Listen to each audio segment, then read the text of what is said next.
I'm built to win. Applied myself, I filled it in.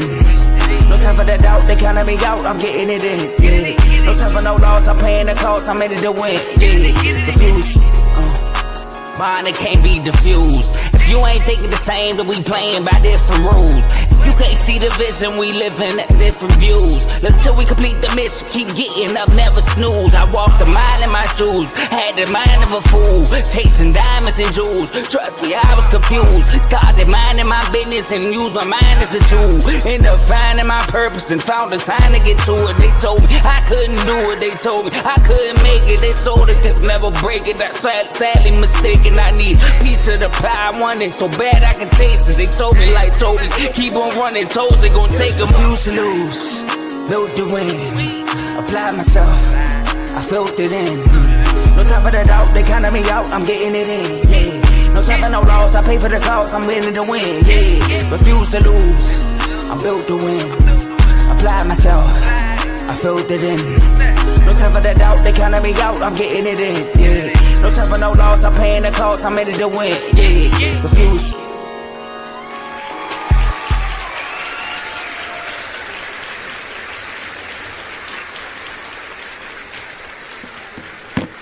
What's good? What's good? Welcome to Unfazed with my boy Ajae, and I'm JJ. We got a great episode for y'all today. It was a eventful weekend in the NFL, an eventful Sunday and a very eventful Monday. We got to talk about Shedeur Sanders. Is he being sabotaged? I know AJ got a lot on his chest for a couple of topics on this. Matter of fact, every topic on this segment on this show today, I feel like AJ got a lot to say. You know, so I do too. Let AJ know I got a lot to say myself. But before we get into the show and the topics, how you doing, my brother? I'm doing good, man. Contrary to belief, I feel good, man. I feel good. I'm working at the I don't know if the people know I'm at the post office now. They got me going through hell. But as far as like sports, I feel great. I'm unfazed. Y'all. I feel good. I'm unfazed. I feel all right. Okay. All right. Well, I know the Cleveland Browns didn't feel unfazed after that loss on Sunday, but we got to talk about that, AJ. Shedeur Sanders and Cam Ward went crazy. Well, they both didn't go crazy, but Shedeur had a great game, and he went insane in my opinion. He had his best game so far this season, and it was a controversial situation where he let his team down for a game-tying touchdown, and all they needed is a 2-point conversion, and he wasn't in the game for the 2-point conversion. But there's been a series of this stuff going on. A lot of things has been going on with Shedeur Sanders since his name has been put in a hat to be drafted. So the question arrives, and you actually brought this question to the table: is Shedeur Sanders being sabotaged? Yes, undeniably. Bro, I don't think the NFL wants Shedeur Sanders to be successful. I don't think the Cleveland Browns want Shedeur Sanders to be successful. I think this has been a thing since Colorado and before he was drafted. And the media and different analysts and the teams tried to make it seem like this is all talent related. We don't think he's a good quarterback. We don't believe he's a top 2, top 3 in this top 3 pick in this draft. But somehow Tyler Shuck is. Tyler Shuck deserves to be drafted ahead of him. Dylan Gabriel deserves to be drafted ahead of him. You know, all of these other guys deserve to be drafted ahead of Shedeur Sanders because they were quote unquote better than him in college. They have more talent. They may be a little easier to deal with. They don't like Deion Sanders. That is a known fact. They don't like Deion. They don't like the attitude that he has. They don't like the bravado that he brings, the cachet that he brings.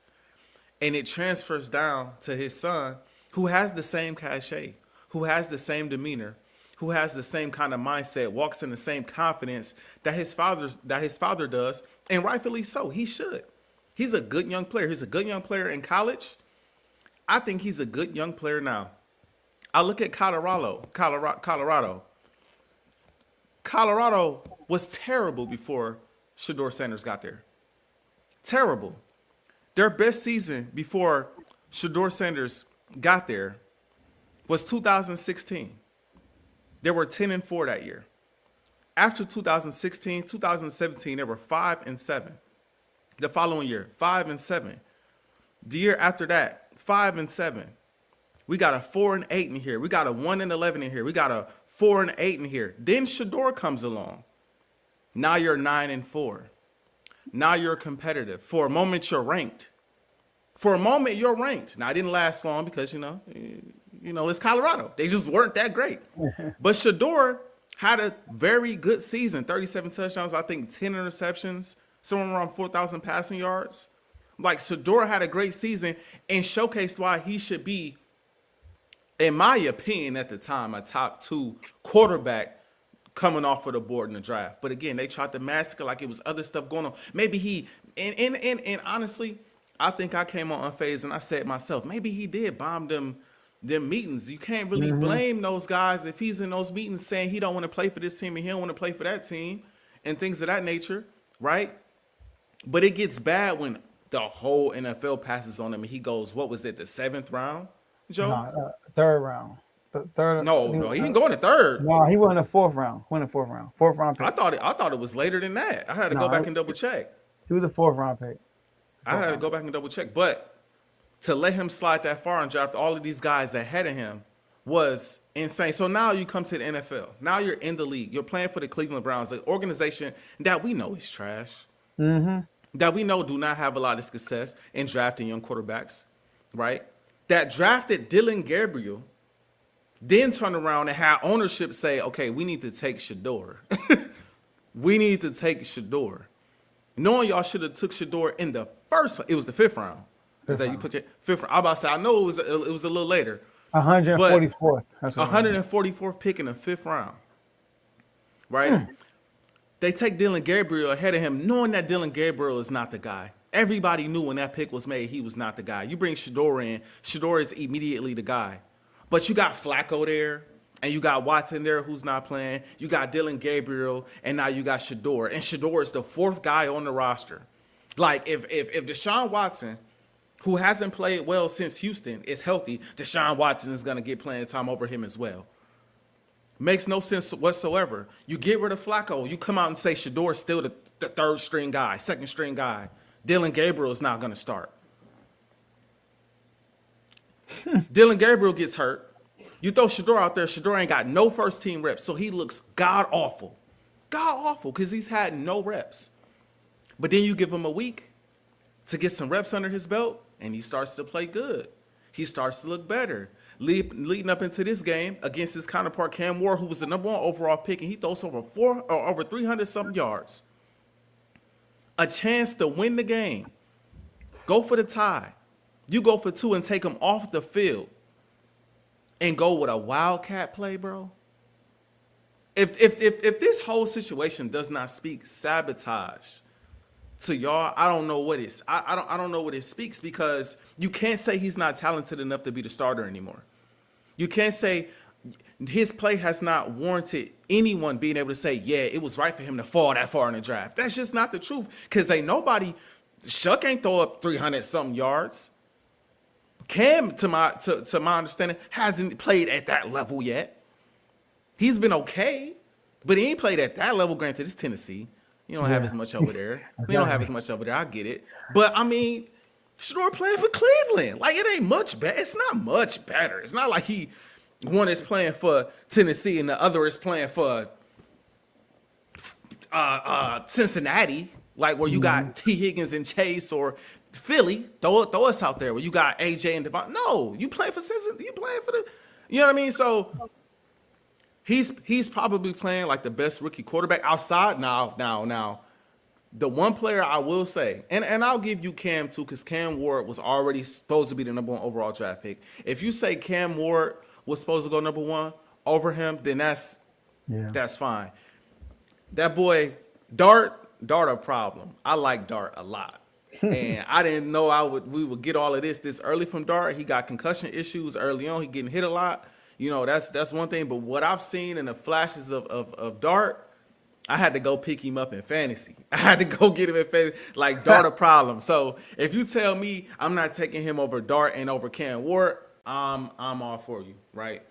But all of the other names that was mentioned ahead of him, and y'all tried to make it seem like he wasn't as talented as those guys and he couldn't perform at the NFL level. But deep down inside, this is about his dad and about the confidence that Shedeur walks in that you don't like. It's unacceptable, bro. And as a and Kevin Stefanski as a head coach of the Browns, the organization, the Cleveland Browns, I just feel like for y'all to be so bad for so long, this situation is utterly unacceptable. And it doesn't make logical sense because he brings revenue to your franchise, to your team. He brings cachet to your team. He's selling out your jerseys. This helps business. But y'all don't want him to be. It's you don't want him to be the face. It's crazy to me, man.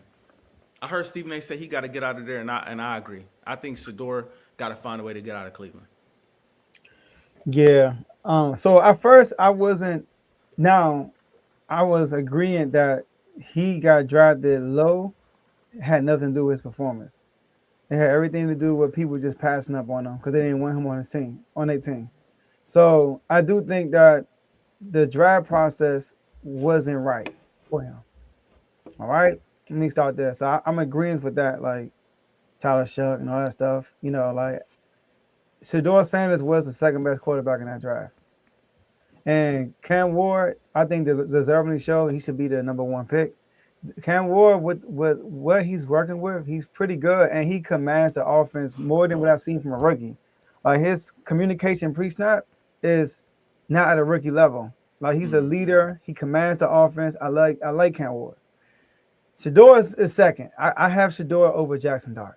You Really? know, I do. You know, I think Jackson Dart is a playmaker. I give you that. He's a playmaker. He's gonna make plays. You know, but I thought Shedeur Sanders in my board, he was a second-ranked quarterback going into the draft. Now he gets drafted 5th round, 144th overall. Now, in my opinion, the process between the time he got drafted till now, I don't think, based off where he was drafted, I don't think it was sabotage. And this is why people say stuff like, you throw him in the game with backups. And I'm like, you throwing him in the game with third stringers. He's a third string quarterback. So, like, for example, Sam Hartman on that team, third string quarterback.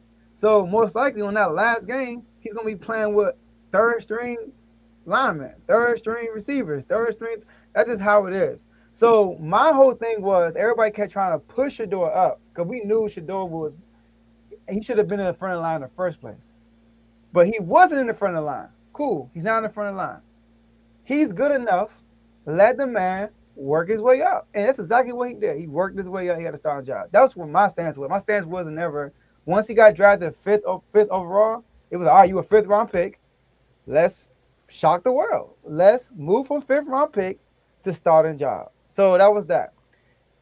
Now, where the sabotage come in now, his first start, right? I don't know, what just happened? Oh, there we go. The first start, right? He throws that bomb. Remember, he throws the bomb. And everybody like, whoa! And what they do right after that? Wildcat. Touchdown. Okay, you got a touchdown. It's cool. Bro, come on, bro. Like, why? I haven't seen this for real. Like, why are we doing this now? All right? And then we look over the last game, like you said. Before the game-winning touchdown, another play, he threw it, and they got down to like the 2 or 3 yard line. They got down the goal line. And what they do? Wildcat. This is actually his first touchdown. Wildcat. And they didn't get in. And guess how they got a touchdown? He throws a dime to Njoku on the left side of the field. A dime. So, and then on overtime, like you mentioned, the man throws another dime for a touchdown. A dime. It's clutch. And this is all in the snow for everybody watching. It's all in the snow in Cleveland. It's ice cold. People's hands are numb. You know, he's doing his thing. And he going against his rival, basically. They friends, but on the football field, that's going to be his rival. He upped this game when the pressure was high. It was a big game. And the defense gave up 30-plus points, and he did throw an interception, but he also got a pump block, and one of his guys fumbled. They got points off that. So it wasn't all his fault. So you throw a potential game time touchdown, and then he's not even on the field. Like Carl said, the play they ran, I believe it would have worked too if they would have executed right. But why even do that? Like why? Like why not give him an opportunity? You keep taking him off the field, and out here it's saying like we don't believe in you, we don't trust you, we don't think you can do it. So I do think that right there is sabotages. And like you said, the reason why he didn't get drafted, they talked about interviews. The interviews I've seen him do pre-game and post-game, he's been 1,000% correct. He's been cool, calm, collected. It's been so many times they try to bait him into like throwing Stefanski under the bus, and he won't do it. I remember Dylan Gabriel made a little comment. I forgot what he said in the preseason. He made a comment, and it was flat out wrong. He should never. I forgot what he said, but it was a shout out Shedeur. He should never say that. They try to get Shedeur to respond. Shedeur, like he turned it down and like, I'm not about to do this. I'm not about to sit here and put me against my teammate.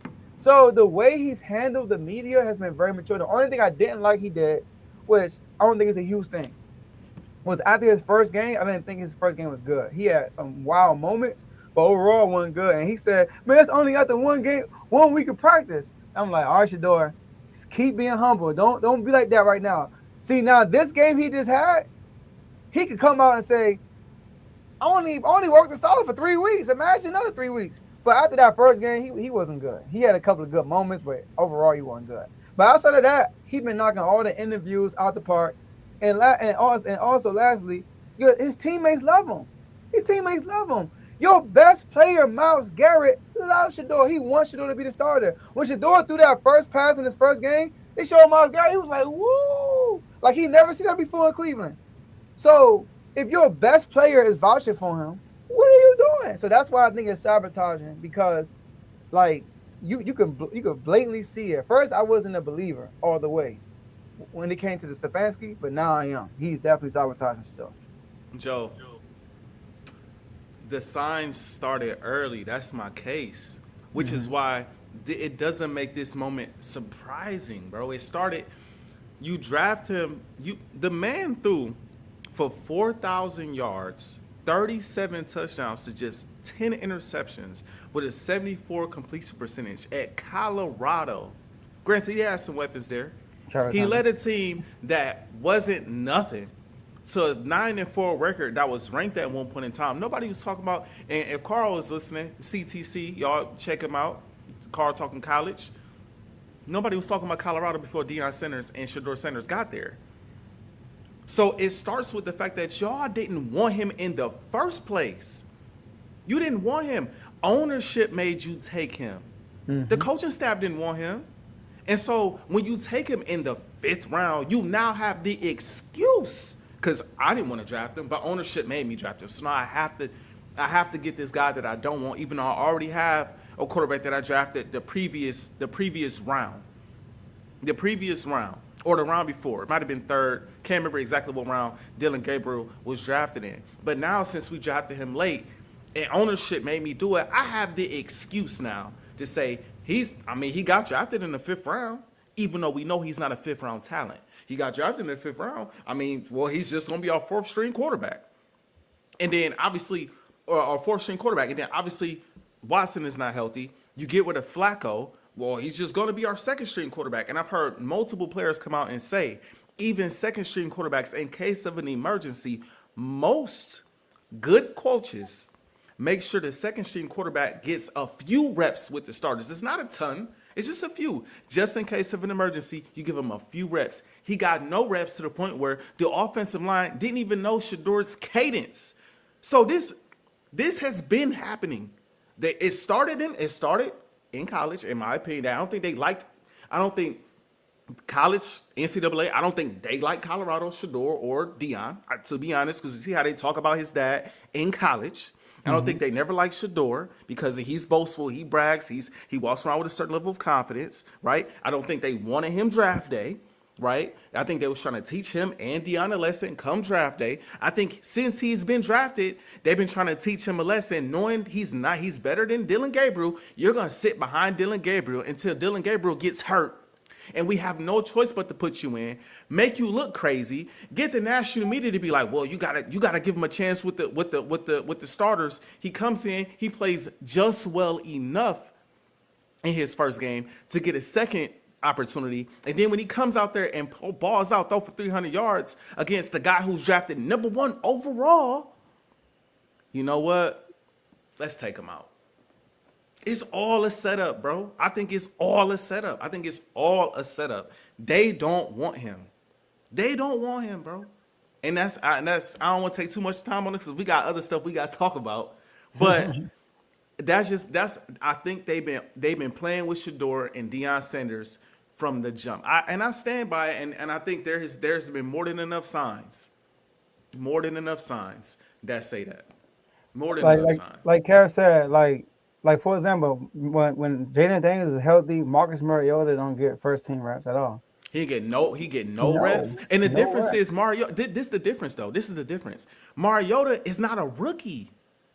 But he's not. I don't think that's normal though. I think first team quarterback gets first team reps and second team gets second team reps. I heard Cam Newton come out and say, in case of an emergency, my backup got a few. It's not like they take over the practice, but they get a few reps. MVP season. So how about Newton? I had went and Marcus Spears. My bad. Marcus Spears said the same thing. Like in case of an emergency, the second string gets a few. Good coaches, they give them a few reps. And old school, Cam. How long ago was Cam Newton? Was that 2015? He won MVP. I mean, I guess that's 10 years ago. Yeah, but I mean, that's not. I don't know. So look, I went to the joint practice.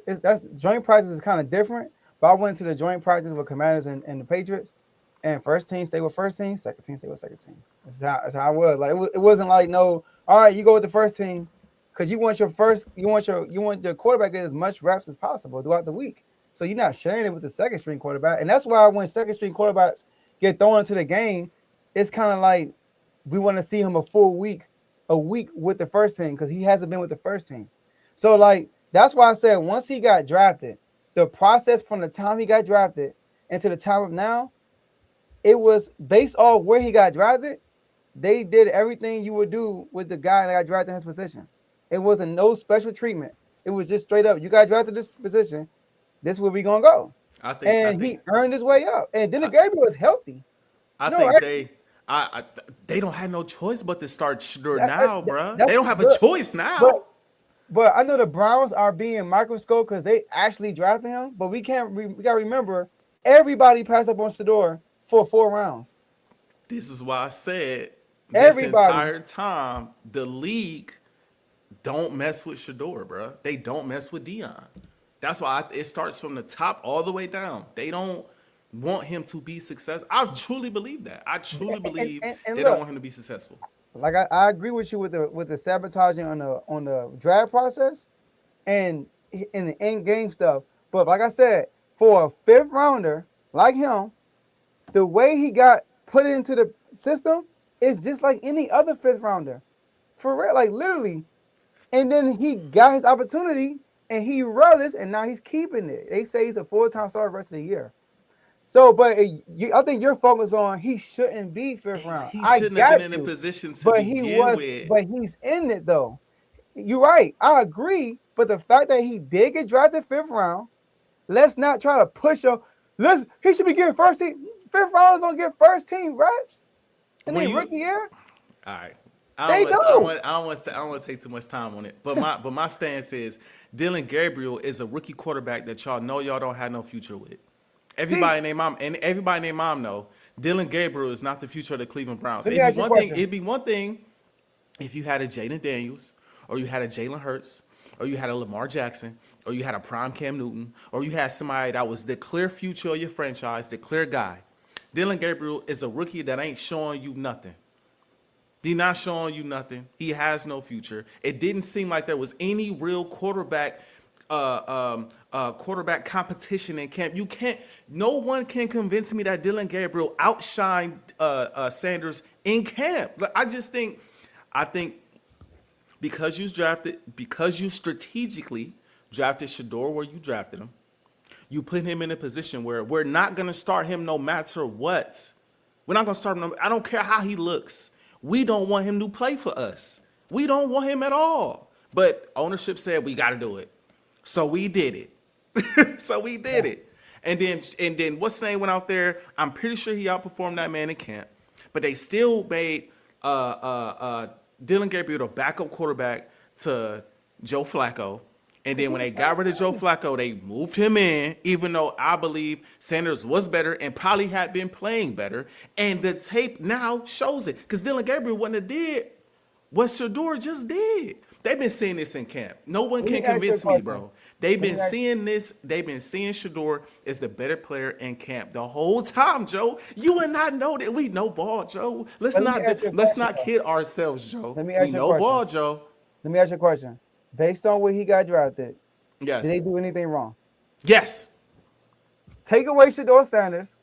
Take away Yes. his name. Take away who Yes. he is. You want me How- to? You want me? where they You do want, wrong you want me at? to tell you? You want me to tell you how, Joe? Where? Because the best coaches put the best product on the field. You're missing No, Joe, no. Did you see the? Did you see the film? Joe, in hold on. training camp? Did you see the Joe. film? Did you see it? Carson Wentz Go ahead. was the second or third overall pick for us when And we everybody doesn't drafted do that him. either. By the way, everybody don't just put the best player out there. But the best coaches and the best organizations You put right. the best product on the field, bruh. Uh-huh. If you are not the best product, and then you guys are both rookies, Dylan Gabriel wasn't better than Shedeur Sanders in college. We all know this. Yeah, And so I this should agree. be an open.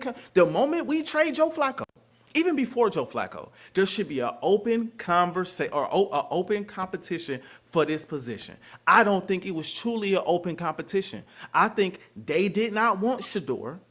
So they said no matter what he shows, his flashes, whatever case may be, Dylan is the guy we are rocking with. Even after Dylan went out there and got this is even more evidence. Dylan went out there and got a concussion. Went out there and got a concussion. Shedeur came out there the next game, no reps, like I said, played bad, and he didn't want most concussions. You are out the next week. He didn't want to come out and say, yeah, Shedeur is going to be the next starter. Dylan's our guy. What, bro? Dylan's our guy. Dylan, no, bro, no. What Shedeur was, and I'm gonna leave it at this because we definitely gotta move on. That's what I'm saying. We gotta move on. Don't just skip on. He's not, bro. Y'all, I'm gonna end it on this. I don't care where Shedeur was drafted because I don't think he should have been drafted there. I think once you draft, I think once you draft a player, when that player gets in the system, you go, especially if you're the Cleveland Browns, as trash as you are, you want the best product on the field. So I don't care if he was drafted in the 20th round and Dylan Gabriel was drafted in the 3rd. If he comes out there and he looks better than Dylan Gabriel and Dylan Gabriel is not looking good, he deserves a spot over Dylan Gabriel. Dylan Gabriel didn't have the cachet of a number one. Y'all acting like Dylan Gabriel was the number one overall. Like he was Cam Ward. Like you had no choice but to start Dylan Gabriel, a guy I hadn't even heard of until he was drafted. Come on, y'all. The proof is in the pudding. He was showing these flashes in camp. I'm confident he was. They didn't want to start that man. All right. I'll leave it at that. I'm passionate about this Shedeur thing. I think they did him dirty. I think they're doing him dirty. See, I agree with you. My whole thing is once he got drafted, y'all were trying to push him to the front of the line. When it was like, bro, if he's that good, he will get to the front of the line. And look where he's at in the front of the line. By default, if Dylan don't get hurt, it's God's plan, bro. Like it would have happened. He would have got his opportunity at the end of the Fair. day. That's what I kept saying. Like y'all keep trying to push him. Yo, he's a 5th round pick. 5th round picks don't get no opportunities. So the fact that he's in the league, he will get his opportunity, and he will get his. And he did. Once he got his opportunity, he worked it out. And then the stuff he did in the training camp, he's not doing with the same group. And you acting like Dylan Gabriel preseason wasn't good. He had a good preseason, a really good one. So based on he did not have a good preseason. bro, Dylan Gabriel he checked down, bruh. No, he didn't in my eye. No, he did not, Okay. bro. He did not to All my right, let's move eye. on. Let's move on. But No I matter how forgot. you I'll got there. segue. I forgot. I'm so crazy about this We shit. talking about Commanders. Let's get it. Man, let's get to the Commanders, man. Let's get to the Commanders, man. We saw the Commanders go out there. I personally did not know that the Commanders enjoyed donuts. I had no clue that they was into Honey Nut Cheerios. I had no idea that was their favorite snack and their favorite food until we witnessed this game Okay. right here against The Minnesota Vikings. Jayden Daniels' first game back, we saw Joe come out with the shades. He was excited. He was happy to see his boy out there. And it was short-lived. It was short-lived. They were down 14-0 in short order. Jayden Daniels threw an interception, was tipped, caught by a defensive lineman, if I'm not mistaken, almost taken back to the house. Jayden Daniels pushed down on the play by Ajae Rodgers, former Eagle, re-injures his re-injures his elbow, but now he's week to week. We have to ask you now, Joe, now that game has happened, do you think Jayden Daniels should have played at all? So look, I think he should have played. All right. But do I think he should play going forward? Man, AJ, I've been torn with this, man. I really want to see my dog play. But the fact that he got shoved and re-aggravated his injury. Now, they said he didn't get any setbacks, but bruh, he just got shoved and fell and re-aggravated it. That's what Dan Quinn said today. First, Dan Quinn came out and said that he didn't play because I didn't let him play. He could have played still. That's what he said. And I'm like, okay, it's part of his stinger. This is his first time falling on that arm. You know what I mean? Like, you ever get hurt and you just like mentally like, and then you get so it was part of, it's a stinger, right? But he came out today and said that he re-aggravated it, but it wasn't no damage to it. It was no setback damage. But the doctors, he's out for Sunday. Yo, if he's out for Sunday, just sit him for the rest of the year. Yeah, just sit him for the rest of the year. But the reason why I wanted him to play is because, but look, like, because I'm afraid this will happen. He's good. He's still where he's at today is where he was at game time. Nothing got worse, based on what I'm saying. But the fact that that simple thing happened and he re-aggravated, you saw it, cool. Saw the team too. This sent him for the rest of the year. You know what I mean? But the reason why I really wanted him to play is because he needs to get in rhythm. He's not in rhythm. He is just not just him. It's the offense, period. Like, we talking about the play calling. We talking about just everything. It's just not clicking at all. And then this was probably, I knew this was going to be a tough task because we talking about a Vikings team that blitz in different ways. We talking about they got different. The scheme from Brian Flores is crazy. Like, you don't know where the blitz is coming from, and it keeps you off rhythm. It's probably out of all defenses in the NFL, keeps you off the rhythm the most because of the amount of blitz schemes he put together. And I saw it when I watched it, and now I watched all 22s. I'm like, yo, like, this dude's coming from everywhere. Like, it's just throwing off timing. Now, when you look at the stats, you might say, when I like when the game was over, I was so a lot of times, AJ, when the game is over, I'm so hard on Jayden Daniels. Yeah. So hard on him. You know what I mean? Like, I'm like, yo, he could have did this, he could have did that. Like, come on, what you doing? He gotta do it because I think so highly of him. I think that he is one of them ones, right? And then I go back, I do be a little too hard on him. But there's things that's there that he could have made. I'm gonna put up a few plays, and this is why I want him to play. I need him. He's young still. He's seeing new stuff still. He hasn't played it four is too like you said. I don't want to rank him too high. I gotta see it again. We had to see it again. So I'm gonna show a few plays. Now this might be nitpicking for some of them, but if you one of them ones and you look at the situation because the defense ain't help at all. We talking about like long drives. Like we started our second drive when the second quarter was almost over. That was our second drive. That's crazy. So let's do this. The first play I want to talk about is this. Zach Ertz, all right, was open.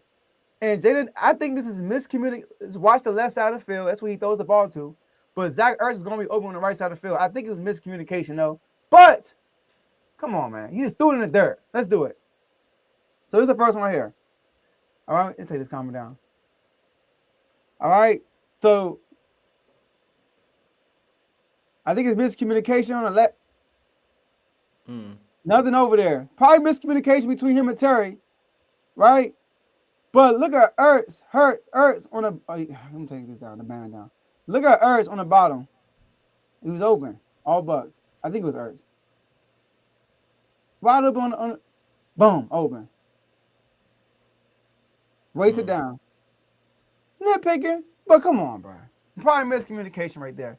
This right here killed me because Peyton Manning makes this throw. Matthew Stafford, he gonna make this throw right here. What I'm about to show you. Josh Allen, he gonna throw this thing. What I'm about to show you right here. Look at this. Watch Terry McLaurin on the top. Terry McLaurin on the top of the screen. He's going right. He's gonna do a post route. It got a single high safety. Safety is low right here. He throw it. Yeah. Just throw it. He holds the ball. It's third down. This third down. He holds the ball and punt. But throw the ball. It's probably nitpicking. But throw the ball. He got his man B in the inside. He can get this man on the outside. Safety is low. Just throw it, bro. He was looking over there too. Just throw the ball. I feel like this year he's been so like, you know what I mean? Like bro, let it fly. Let that thing fly. Right here, it's another situation. I feel like he should have manipulated. This is another problem with him. He uses his legs too much. Right here, manipulate the defense and toss it. Right here on the right, manipulate them and just toss it. Throw the ball. But instead, he runs it. Bro, you know how many yards we could have got here? Look at this. Yeah. Just throw it, bro. All that green grass right there. Manipulate defense and toss it. And then the interception he threw, I'm going to put this on Cliff Kingsbury. This was on fourth down, AJ. And he caused a screen on fourth down. So Jayden Daniels just throwing this, please run the play. Throw the screen. Great defensive play. Intercepted. He gets shoved and he's hurt, just like that. So when I look back at the game, his game wasn't really bad. It was just little stuff like that. And the type of game it was when the blitzes were coming left and right, when the margin of error was so small. If you really that guy, those little things, you got to make it happen. Because if you don't, that's what happens. We down 21-0. So that's why I want to see him play. Because if he don't play, he's coming to his third year, really in the second year. And I don't want that. And then we got 4 division games. 4 division games coming up. It's going to be 4 tough games. You know how much he can learn just for playing these last 4 division games? And I know this is what Dan Quinn wants. He wants him to play these last games, whatever. But just for his health, man, because the man stay getting hurt. I mean, every time he comes back, he gets hurt again. Like, he can't string up 3 games in a row. He hasn't played 3 games in a row all year. And then you look at his numbers. His numbers is not good. He just hasn't been good this year. I mean, last thing I'm going to say, and I'm going to pass to you. He just has not. Got deleted? What's going on? I had it. It got deleted. But his numbers has not been good this year. Like Jayden Daniels, I mean, completion percentage is lower than it was last year. Turnover is higher than it was last year. Turnover TD ratio. You know, it just hasn't been. It's just been an off year because it hasn't been 3 games in a row. So when he plays 2 games, that second game, he normally plays better. And then he, like Dallas, he played better against Dallas. He got hurt. Against the Chargers, he can get good. Then he got hurt. It's like, God, can the man get healthy? So that's my whole thing. I think we should sit up for the rest of the season. We got a couple super chats. Oh, it's not. Okay. Shout out to 2 measly pots for the $2 super chat, $1.99. And then he sent another one in. I don't care what anyone says. It's still go Birds. We're going to get to him in a second. Believe me. We're going to get to him in a second. We appreciate the super chat. This is the second time I'm coming here and giving a super chat. So for sure. Appreciate it, man. Definitely appreciate you. That probably was base, yeah. Did they make the original question? I want to get that back on the screen. The original question, if I could find it real quick. I got you. Go ahead. Okay. Did they make a mistake by playing Jayden Daniels? I don't think they made a mistake by playing Jayden Daniels because I am a big picture guy. Okay. Right. I am always looking at the big picture. If you have a chance, you play till you don't have a chance anymore. This takes me to the conversation around Joe Burrow, right? Now, his situation is a little different because his division was a little tighter at the time he came back. Baltimore struggling, the Steelers struggling. They're getting ready to play each other this week. Maybe if y'all can go on a winning streak, you play these guys later down the line. Maybe, just maybe, there's a slim chance we have an opportunity to win the division and make the playoffs. So you play Joe Burrow, and Joe Burrow is the type of player that says, "I'm good enough to help us win out." And if the door's open, I want an opportunity to go through and win, right? So now I take you to Jayden Daniels and the Washington Commanders. The Commanders feel like Jayden Daniels is that guy. The fans feel like Jayden Daniels is that guy. Jayden Daniels feels like I'm that guy. I don't care if it's a 2% chance. I don't care if it's a 0.5% chance that we can make the playoffs. Like Joe said multiple episodes prior, we don't have the X by our names yet. Philadelphia struggling. Dallas, they hit or miss. Sometimes they hot, sometimes they not. We play both of these teams down the stretch of the season. There's a slim chance. Put me out there. I want an opportunity to go out there and prove myself. I'm not mad at the coaching staff for saying, yeah, let's put him out there for rhythm purposes and things of that nature. But on a bigger scale, we still possibly, and it's not a great chance, but we still possibly have a chance at making the playoffs. Now that you cannot make the playoffs, there is no way in hell Jayden Daniels should see the field again. I feel what you're saying, Joe, from the standpoint of timing and rhythm and things of that nature. But Joe, sometimes timing and rhythm translates from season to season. Sometimes it don't. Sometimes it does not. Prime example is just this year that passed. Jayden Daniels ended the year balling. He didn't play horrible against Philadelphia. He got experience at the end of the regular season. Comeback victory after comeback victory. He got experience in the playoffs. Y'all was in the NFC Championship game. You can't get no more experience than that outside of going to the Super Bowl, right? And so now you come into this season, things have not gone well. He's been getting banged up a lot. This elbow injury is an injury that he didn't necessarily, make worse, but re-aggravated it enough for him to miss the next game. And we thinking about, and I'm not saying you, but I've heard other people say, we want to put him out there. And even though you said it, you don't really want to put him out there again for the rest of the season. But I've heard a lot of people say we need to put him out there so he can get rhythm. That rhythm, in my opinion, towards the end of the season, ain't got nothing to do with next year. In my personal opinion, you have all of training camp. You got all the offseason and all of training camp to get right, and get healthy. Terry McLaurin will be there. Hopefully, y'all bring back Debo. I believe he's still in the contract. He will be there. Adam Peters make some moves, maybe bolster up the offensive line a little bit more, right? Maybe work on the defensive line a little bit more. The defense in general needs a makeover. So maybe you work on that. Then if you want to put him out there in the preseason, you got the preseason. Then you got the whole regular season to get that rhythm, bro. You got the whole next season to get that rhythm. But the last thing you want to do is put him out there at this point in meaningless games. These games don't mean nothing at this point. Put him out there, risk him making his injury somehow, some way worse, and then he comes into the next season now, year 3, and I got to miss the first couple games. Or, not even that bad, but I got to miss training camp. Or I don't get the same offseason regiment, and then I start the next season slow, and now we frustrated because we're behind the 8-ball trying to keep up with Philadelphia and Dallas. I think at this point, and I've listened to Dan Quinn because we getting ready to play y'all soon. So I definitely been checking in and seeing, are they really going to put this man out? Because if you look at who you getting ready to play, right? I don't know who y'all play this upcoming week. The Giants. The Giants got 4 division games. Come on, man. First off, divisional games are wild. Tough. Number one, you getting ready to play the Giants, whose defensive line is like that. In New Philly's York. defensive line is starting to get home a lot more than they were before with the addition of Jalen Phillips, right? Dallas defense has improved. Like, you're getting ready to go up against some defensive lines that if you think a push is bad, when you get smacked by some of these defensive linemen, you risk it being worse. I'm going to Jayden Daniels, and I'm telling Jayden Daniels, look, we going to rest you for the rest of this year. You are our future. You are our guy.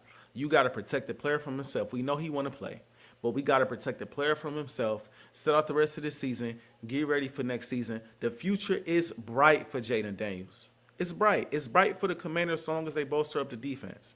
But at this point in time, and like you said it for me, his numbers dropped this season. Some of that was on him. Some of that, Debo missed time. Terry McLaurin missed time. Just being honest. A lot of guys miss time. It's hard to have them same numbers when you ain't got your guys. And then you hurt. You playing through injury. A lot happened this year. Sit out. reset. Next year, the Commanders will be right back in the hunt. But if you put him out there, if you put the best thing that can happen for Commanders is you put him out there and he gets rhythm and somehow, some way he's on fire to start next season. But the worst thing that can happen is he gets hurt and he's out for an extended period of time next year. The risk is not worth the reward, in my opinion. So I'm sitting in the rest of the season. I don't think they made a mistake, but they gotta sit him from this point forward. Look at Daniel Jones. You know, I mean, he's out for next year basically. And he just got hurt, you know. So that's when you risk getting hurt seriously now. You could potentially be out next year too. Mm-hmm. So I'm with you, AJ. The fan in me though, that's why the fans are saying that. The fans are like, we are tired of losing. Mm-hmm. We talking about 8 games in a row. That's 8 weeks, and we had a bye week. That's 2 months and a week of losing, bro.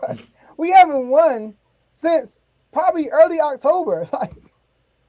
A whole season ago, almost. Like, come on, man. Like, but like you said, we got the second most cap space going to next year. Mm-hmm. We got a lot of 1-year contracts that we got to replay. That's why another reason why we want to play him. The defense not helping you out. Like you said, you playing through injury. Your guys are hurt. Defense ain't helping you, so you got a lot of pressure to score. Yep. It's just like not a good situation for an injured young quarterback right now. Like the man got pushed and got hurt. We got 4 division games. I want to see him play. Yes. Do I want my man to spoil some people? Do I want to be able to have the opportunity to talk trash to AJ if we beat them? You know what I mean? But I probably still will mark her. You know, never know. But I want to be like my boy. He came in there. Imagine. But I can't do that. It would be crazy. You know, that's only a wish now. It's only like this is only a dream. Yeah. So, like you said, go to the young fella and say, I know you're upset, but for the best. For your safety, we're going to sit you out. And maybe he might think twice and be like, you know what? Let me throw this ball. Yeah. You know what? Let me not run this time and throw it. So let me play smarter. I want to play. I want to be on the field a little bit more. Well, there's another team that was on the field on Monday. And, I mean, we got 8, so I can't say much. We got 8 in a row. -5. Then it's y'all. 3 in a row. Eagles lose 3 in a row, AJ. And the streets are talking. I mean, Philly, they even got in a newspaper to bench Jalen Hurts. I thought that was insane. Like, that's Philly for you, though. That's what Philly media going to do. So, a lot of blame to go around. The defense was balling out against the Chargers. Offense, I mean, you want to get your turn. But the question is, because you got the Cowboys creeping up, y'all dropping out in the standings. You know y'all history when y'all don't have home field advantage. So AJ, are the Eagles done? If you ask me this question, and my boy Kev in the comments can vouch. If you ask me this question Monday night, I'd be like, yeah. Oh, yeah. Right here. Here we go. I'm tapping out. If you ask me, me and Kev was having a conversation. And he saying it right now. I talked my boy off the ledge. Me and him was having a conversation. And I had to, I was texting. It was like, it was midnight. I had to work the next morning. It was midnight, Joe. Conversation got so heated, I had to walk out of my apartment and go down to the garage. No, like over the phone. Like me and Kev was having, conversation between us got so heated about the game and about our opinions. I had to walk out of my apartment, go down to the garage and send voice notes like, bro, no, this is what this is. Like, that's how I was feeling. But if you talk to me today, I say absolutely not. The Eagles are alive and well. If you talk to me today, I say the Eagles are alive and well, baby. The Philadelphia Eagles are the reigning, defending Super Bowl champions. And right now, we're going through crazy adversity. Crazy adversity. Wait, hold on. We got a crazy super chat. From Tomo. I paid movie dollars to see AJ go off. Hashtag R2O Best Network. Hashtag Cowboys on the way. Hashtag it hurts but it's not Dak. Wait, It hurts, but it's not Dak. but he got an R in there somewhere. I think he meant to put the T in there, but it's No, not Dak. he did. It hurts, but it's not Dak.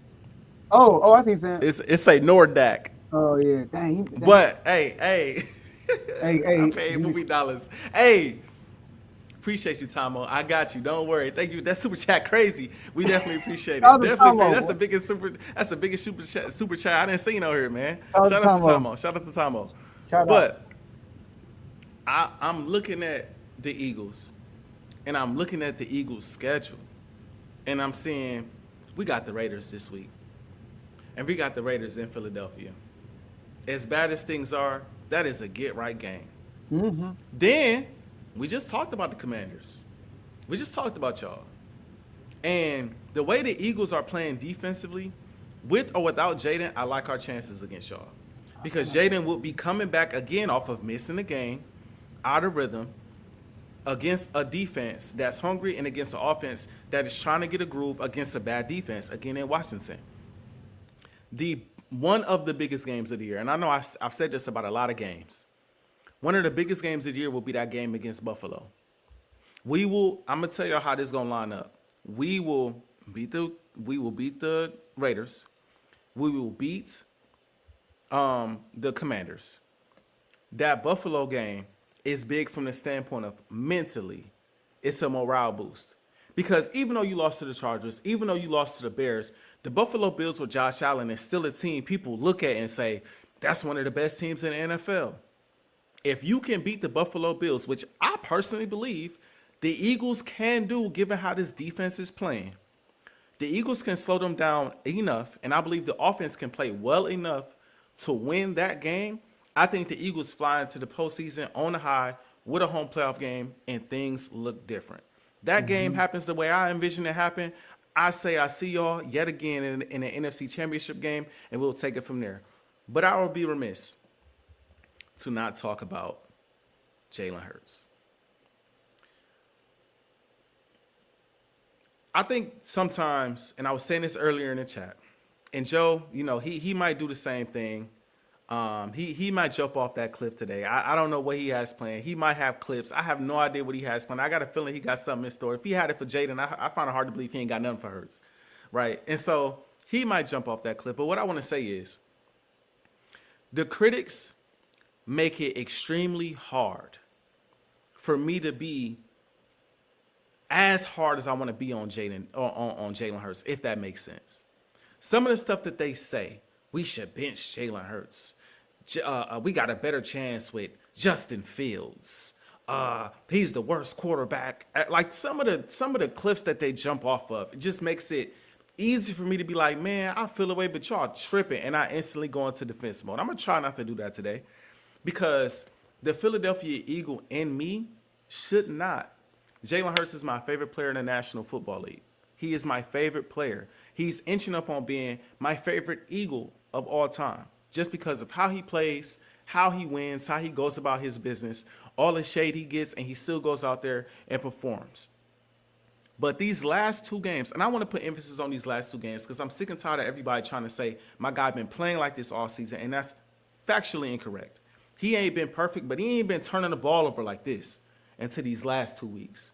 That Bears game where he fumbled that tush push, and this game where your defense gets, 6-7 sacks, force multiple turnovers, and you go out there and turn the ball over 5 times, that is egregiously unacceptable. Yes, you could say Ajae Brown dropped a touchdown pass. I believe he did. Yes, you could say Ajae Brown dropped a bomb to start the football game. Yes, you could say Ajae Brown let a ball go through his hands for an interception. You could say Devontae Smith slipped on a hitch route. You could say all of those things. And me being a Hurts fan, I might give you that. I might say, yeah, AJ should have caught those passes. It'd have been a different game. Yes, if Devontae doesn't slip, these things don't happen. But you had an opportunity to do exactly what I said you are known for.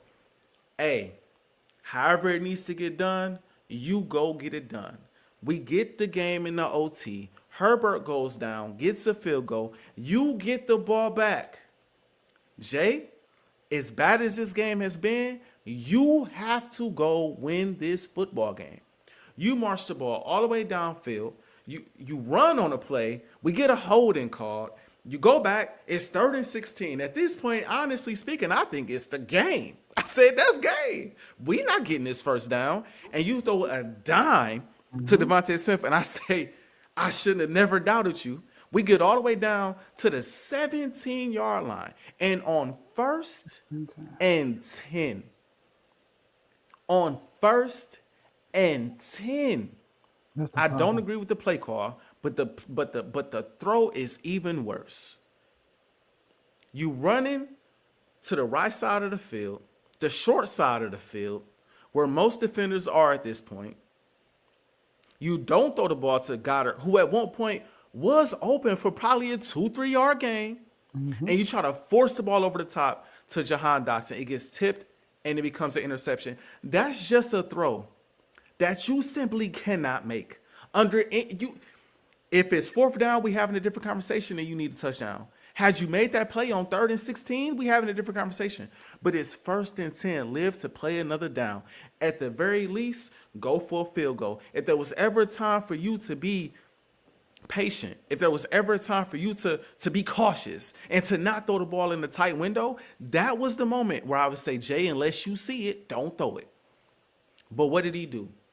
And it was almost like a lob he threw, got tipped, and turned into an interception. These are 2 games back-to-back in huge spots for us that he, in my opinion, has single-handedly so. And it pains me to say that. He has single-handedly put us in the spot that we are in right now. And I can't blame no one else. I can't blame because of what you said about Jayden Daniels. I hold Jalen Hurts to a certain standard. I speak on Jalen Hurts differently. I defend Jalen Hurts differently. So in moments like this, it's only but so much I can. I ain't gonna let you call him a bum. I ain't gonna let you say he ain't this and he ain't that off of this stretch. Even if the season was a down season, I was just at a parade in February. So I'm not gonna let you say too much. But what I am gonna say is this stretch of football, with so much on the line still, is absolutely unacceptable for him. And on a day where Ajae, even though he dropped some passes, still went for about 100 yards. Devontae Smith wasn't a crazy game, but made the catches when he needed to make the catches. Saquon Barkley went for 122 yards. The defense went out there and balled out. You can't go out there and give them 5 turnovers. And it's hard for me to count the one where he threw the pick, got the ball back, fumbled. Like that was a play that was kind of like you scrambling to get the ball, you kind of barely got possession, they knock it out again. Like it's hard for me to count that as a turnover mentally when I watch the game, but at the end of the day, it is a turnover.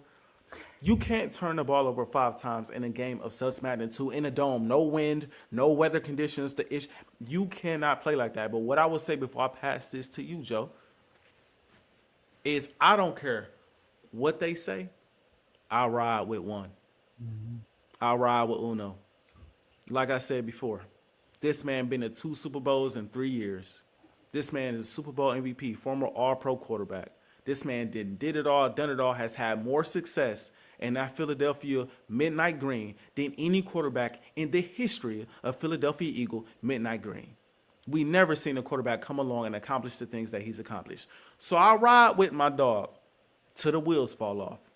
And I fully expect him to be better going forward, especially against the teams we going to play. I fully expect him to make amends. And I'm telling you, Joe, it's all a joking matter now. I still don't believe this team is the 2023 team because of how this defense looks. And ultimately,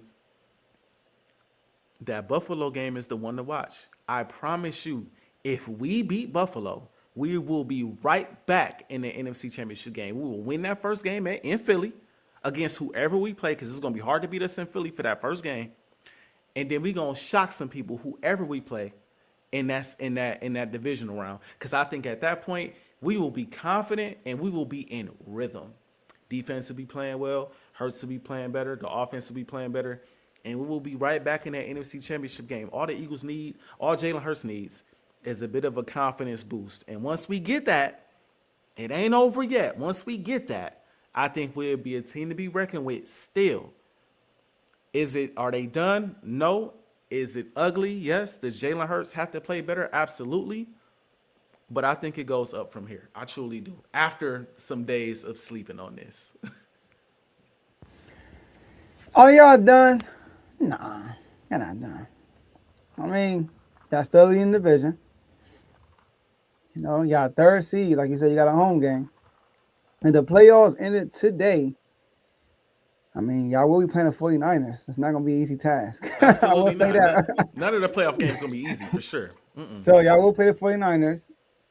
The Rams will have a bye. That's like the last team you want to have a bye. I feel like, do you think the Rams are probably the biggest threat to you on the NFC? Yeah, I would say because of their offense, I would say so. Yeah, you would say like Stafford don't get rattled easily. I would say so. now I would say that you ain't scared of nobody. I know you ain't scared of nobody. But if you had to pick a team, like I hope they get bounced before we meet them, it's probably the Rams. Probably. And especially if you're gonna play them in LA too. You're not gonna have that home field advantage. So, but the Rams got them 1 seed. But y'all not done. You know, y'all got some work to do, but y'all not done. But I saw a lot of good things against the Chargers. The only bad thing was Hurts, for real. But I saw a lot of good things. Yeah, finally got the run game going. I saw that. The defense without Jalen Carter was lights out. But I got to throw a little grain of salt on that, because that old line that the Chargers got is horrible. They got injuries everywhere on the offensive line. And I even said it before the game. I'm like, yo, the rushing attack for this team is not really good for real, in my opinion. And they can't protect Herbert. And the man just had surgery a week ago. Like, that offense, but the defense showed out. They great coverage downfield and that stuff. But y'all not done. But since you mentioned it, I mean, you did say I had tape for JD5. You know I had a tape for JH Hurts. JH1. AP Hurts. Who knows? Gotta have tape for him. You gotta remind the people what happened. I was ready. I thought you had like some stuff for me, but JD, I was ready. You know what I mean? I was gonna be humble, like you got it, But since you didn't do it, I can't. I gotta take your spot and not take the humble role. You know what I mean? I gotta show some footage. So let's bring this up first before I get to the footage. All right. I want to say that Jalen Hurts has to be better. Now, people are coming out and saying that he should be benched. That is crazy. Jalen Hurts shouldn't even be a conversation. I don't care how good you think Tanner McKee is. He's not going to play over Hurts. Hurts just won Super Bowl MVP.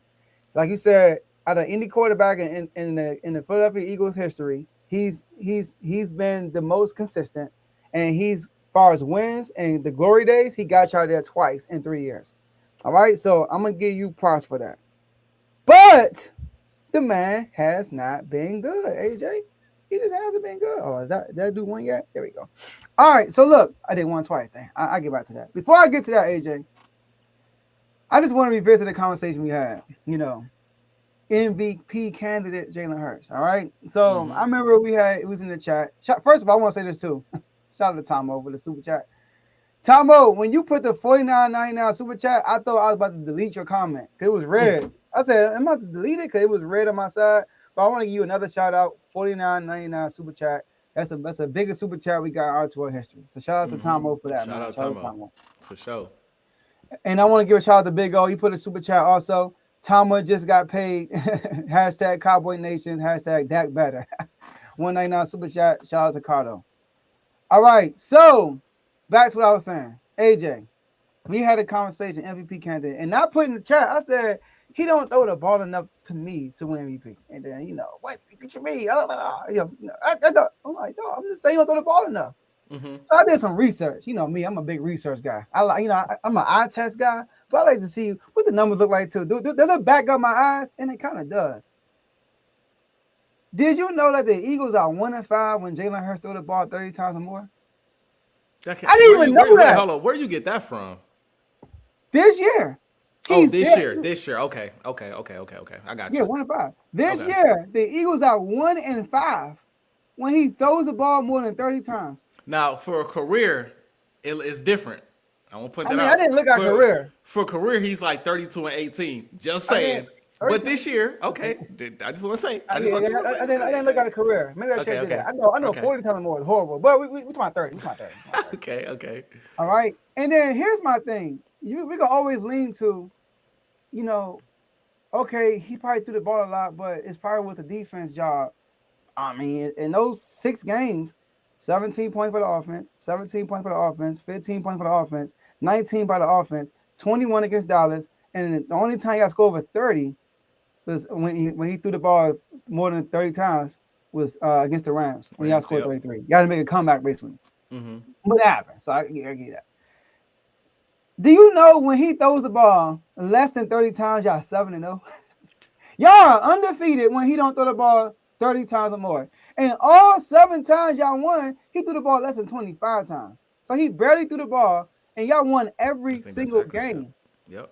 And all 7 games, like I say, he threw the ball less than 25 times. And I look at other QBs. I'm like, what are they doing? Dak only threw the ball less than 30 times one time this whole season. That was against the Jets. He threw the ball 29 times. Mm-hmm. Mahomes threw the ball over 30 times every game this season, except for 1 game against y'all, 29 times. So basically 30. Stafford, only 4 games. And all 4 of those games were over 25 times. You know, Jared Goff is 3-3 when he threw the ball over 30 times. Josh Allen not too good, better than Hurts though. He 2-5. Jordan Love 3-2-1. Herbert 4-3. Even Jayden I ain't gonna do that. Jayden not having a good season. I ain't gonna do that. I ain't gonna do that to you. I ain't gonna do that to you. My man not having a good season. So, and another thing, your defense has been locked in, not lights out. And one of the reasons why y'all are winning is the defense. Defense has been carrying, and AJ Brown mentioned that a billion times. The Eagles defense only allowed 1 team to score 30 points or more. That's it. And it was the Giants. That was the only team that scored 30 points or more. And did you know your defense played 6 teams that are in the top 10 in offense, including the number 1 scoring team, the Lions, the number 3 scoring team, Dallas, played them twice, and the Browns, the 4th scoring team, and none of them scored 30. That's amazing. That's amazing. That's great defense. Defense has been carrying. And Hurts has been falling off a cliff for 5 games. Now, I'll give you Dallas. Dallas is pretty good. But Packers and Lions, he wasn't too good. Did you know his QBR in the last 5 games, 27.3, 18.3, then Dallas came, 53.2. Okay, cool. A little average. 26.7, 30, and then 39. He has not been good. So when I put up these clips, let's do the first one. First one is I didn't show the AJ Brown interception because this one should have been an interception. So we're gonna call out a wash. Yeah, and you know what I'm talking about. Yeah. So this is, in your own territory. This is on 3rd down too, by the way. And I see what he's trying to do. It was just a bad throw. And it was a tough throw too. It's a tough throw, yeah. It's a tough throw. And, tight window. He tried to make that throw. Yep. Yeah, I'm not gonna kill him too much for that. You know what I mean? Because he did drop it. But it was one of them things like let it see another day. You know what I mean? Like let's let it see another day. But it happened. It would have interception, got end up punting the ball. Now this right here is probably gonna be on. I'm surprised. Shaq might put this on Shaq and the Fool. I mean, he just might. I know it's an NBA thing, but he might just put this on Shaq and the Fool. What we doing? Come on, take this one down. We're gonna put this one up. All right, here we go. So, okay, got picked. He didn't see the lineman drop back. Now right here, AJ, I'm not gonna make it too big of a deal of it. Just fall on the ball. Yeah. You know what I mean? But I'm not gonna make a pitch because just grab it and just fall on it and like just thank God that you got the ball back. You know what I mean? Like you do a pick, they made them fumble, just grab it and be like, all right, let me. I feel like if y'all would recover that, he could have recovered from the rest of the game. Yeah, for sure. So that's that. All right. The other one I want to show is the one to Smitty. Now the one to Smitty is tough too. It was just a good read, in my opinion, by the DB. I think DB did a good job right here. He read Hurts, knew exactly what Hurts was going to go with the ball, and he beat Devontae Smith to the point. Now, a lot of people say Devontae Smitty failed, but I don't think that mattered because he darted, boom. He jumped the route. And it was just a great play by the DB because Hurts wasn't eyeing on. He looked to the left, then he looked right, boom. And then he just jumped the route. That was a great play right there. And then it's the one you talked about, which was horrible, the last one. Now, you mentioned it's also guarded, wide open, boom. Now, am I going to say he wide open? Because the DB stepped up on guarded, and then once he threw it to Dawson, he retreat. That probably so you see, God is not really open right there. Just throw it away. Throw it at his feet. Throw it at his Yeah, just feet. throw it out of bounds. You out the pocket, like throw it out of bounds. Mm-hmm. You know what I mean? And like you said, it's first down. It's Worst first case and 10. scenario, we kicking a field goal. We're gonna do it the Packer way and Dallas way. You know what I mean? That's worst case scenario. So, I just had to show people what happened. But do I think that this is gonna be Hurts going forward? No. But Hurts in the past, he has shown that when the pressure is high, he responds. That's what he showed. And I know that's what y'all been waiting for. Like the Bears game happened, and y'all were like, man, when my dog get killed, he gonna bounce back. Then this game happened. So now I said this: if y'all lose to the Chargers, first I say y'all lose to the Bears, y'all should be worried. I said that. Mm-hmm. And the cat said there was another 8-14, whatever he said. I got 8-3 I'm like, bro, like y'all should be worried. Mm-hmm.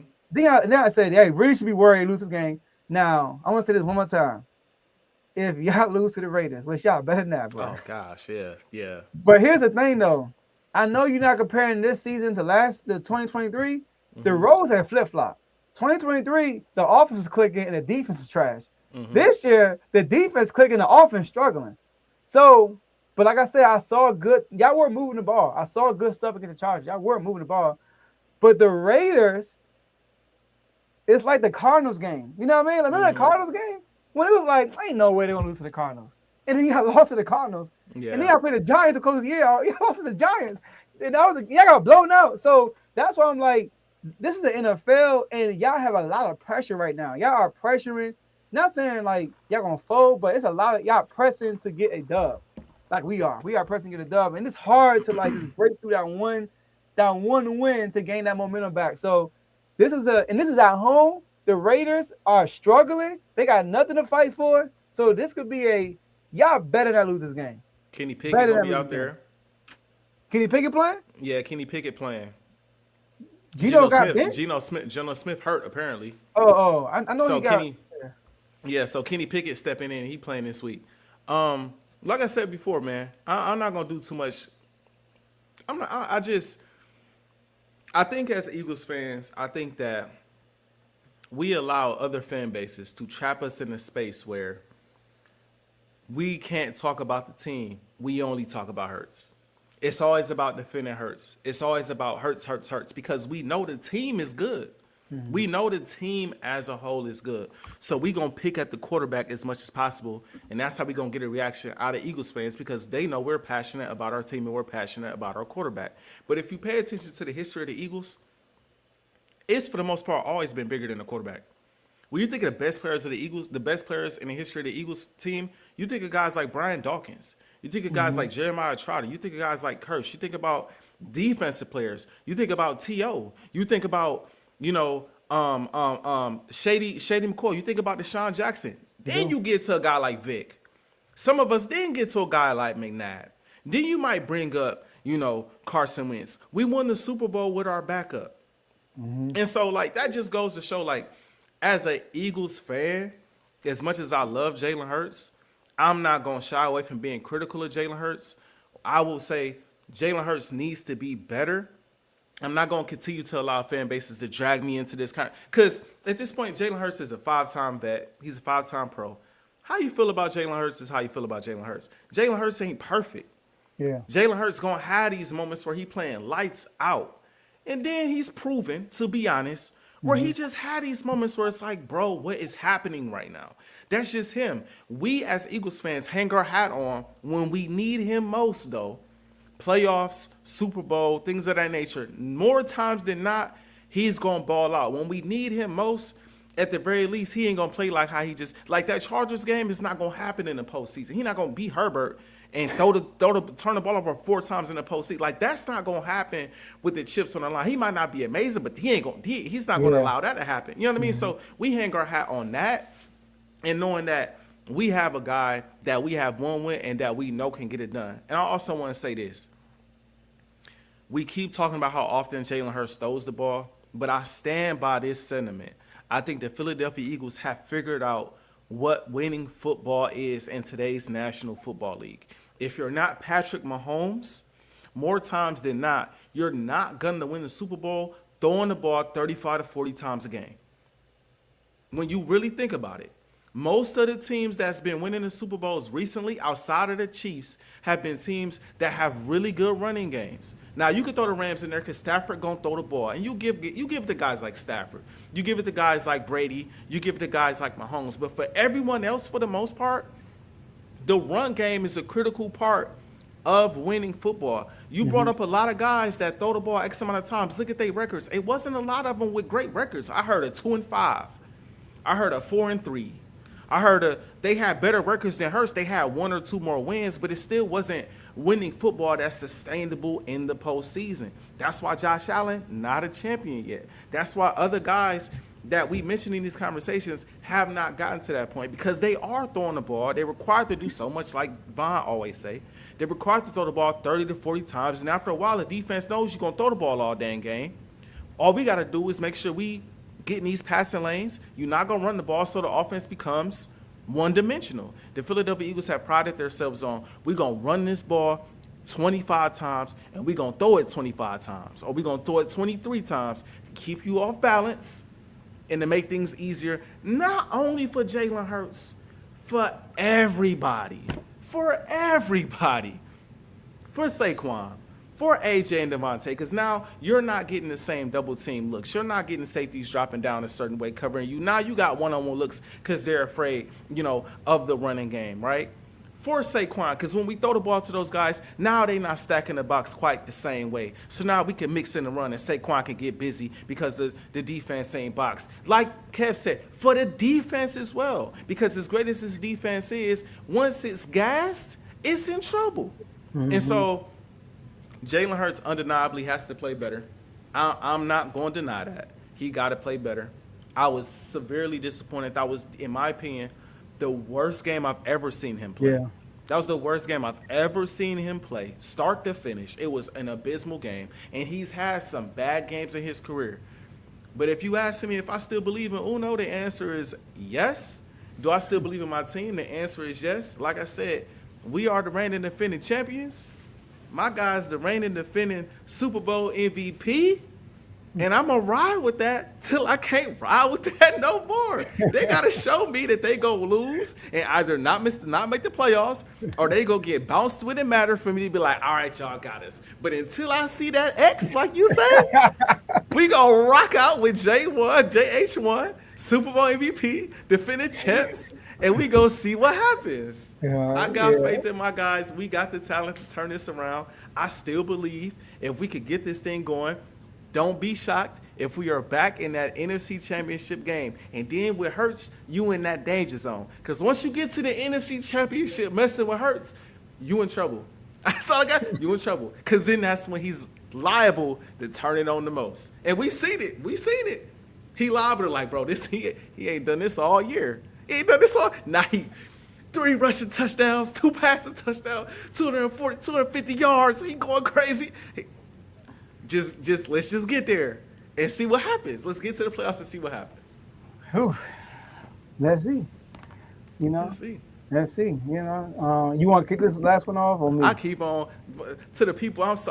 Normally I'm real good with the segues. I've been terrible today. I just want to apologize to my co-hosts on the airwaves right now. I've been terrible with the segues. You know what I mean? But we can get right to it. We got to ask the question: Lamar Jackson, Patrick Mahomes. It looks like both of these guys may miss the playoffs this year.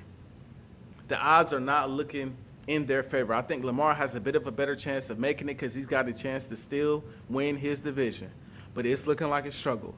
And Patrick Mahomes, it's been a rough year all the way around. He's had some great moments. He's had some bad moments.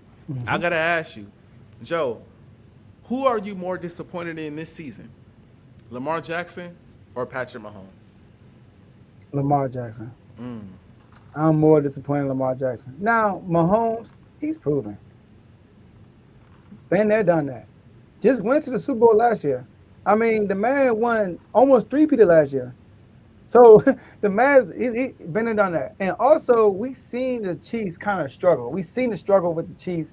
They just been squeezed. Like last year, to be honest, I think this year's team is probably better than last year's team. Only difference is last year's team squeezed out the victory. They won all them close games. But this year is actually better. It's just that this schedule they got this year, it's like every week they playing like another good team. Like it's crazy. Because this week, they got the Chargers this week. Then they got the Broncos. Like so Lamar Jackson has been disappointing. Lamar Jackson first 5 games came out blazing. 15 touchdowns, only 2 interceptions. That's it. Cooking. When he got hurt, he was leading the league in QB rating. Leading the league. And I think he was leading the NFL history in QB rating. Oh, he was second. He was hovering right now in NFL history. Then he comes back. But he came back before that because he got hurt in the 3rd game. And he came back. And then he had a 4 touchdown game with the Dolphins. But in the last 5 games, Lamar Jackson, 3 touchdowns, 6 turnovers. Now, some people might say he been hurt. I came out and said the Bengals game, he didn't look hurt to me. But I'm going to give him 1 more week. And last game, he definitely didn't look hurt. The last 2 games where he didn't look like he was hurt, 2 touchdowns, 3 turnovers. Can't happen. And then some people want to say, look at the offensive line. Look at this. Look at that. Well, this same offensive line was here when he had 15 touchdowns and 2 turnovers. Same team was here. Defense is actually worse, AJ. When he had those 15 touchdowns and 2 turnovers, they were giving up all them. Remember, they was giving up a historic pace in points per game and yards. Defense actually been stepping up, and Lamar be missing people. Now, other stuff is happening. That's probably just like we talk about your boy, AJ Brown, drop pass. Stuff happens, but I'm used to seeing Lamar in the regular season dominating. I'm used to seeing Lamar Jackson MVP conversation. Lamar Jackson has been accurate. Like his QB percentage has been good. But this year, AJ, the last 5 games, QB percentage, 54%, 53%, 56%, 56%, 58%. He hasn't hit 60% in the last 5 games. And I'm talking about Jalen Hurts QBR. Well, Lamar has some good QBRs. He had 71 last week. But he had an 18 QBR, a 36 QBR, and a 29 QBR. That's not good. Yeah. So, and Lamar in the last 5 games, 87 QB rating, 47, 76, 65, 71. That's not Lamar Jackson. When he started the season, 144 QB rating, 128, 148, 86, and 143. This is a big drop-off.